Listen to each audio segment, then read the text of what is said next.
Panama City Mayor Greg Brudnicki, like many in the area, did not expect the level of destruction that Hurricane Michael would bring. I thought to myself, I've skated this for 8 years, being in office.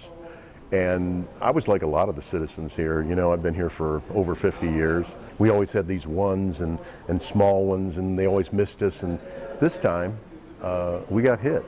And it was very devastating. It was very devastating for me. It was very devastating for the public. Despite the city being in an evacuation zone, most residents did not leave. We only had 20% of the people leave, and 10% of those were on the beach. And after the Category 5 storm struck the Panhandle, Brudnicki could not believe what he saw. War zone. It was just, the trees were missiles. It's just the devastation, the things that were smashed. And I rode around with our chief of police and General McQueen that night, where we could go in a vehicle, and just seeing all the power lines down and the buildings just devastated and no power. And it looked like, and I asked him, because I've never been to war, I said, does this look like a war zone? He said it does. President of a local funeral home, Brudnicki, like others, suffered damages. I had over $200,000 damage to my house, and the funeral home had over $1 million damage. And we had 430 trees that we lost in the cemeteries, which had to be taken out.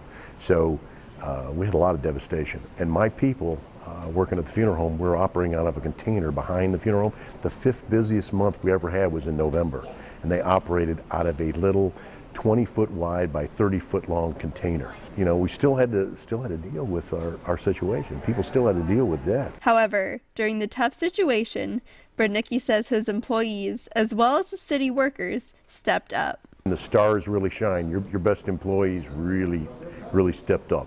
It was great. Same thing with the city. Our city employees, we had 150 that had no place to live, yet they still came to work every day.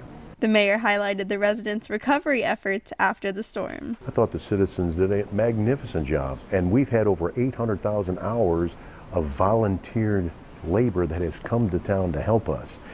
People probably met neighbors they never met before. It was neighbors helping neighbors. He also emphasized just how resilient the community was. What I'm really amazed at was how the children handled it and how the elderly handled it. You had ambulances flying day and night.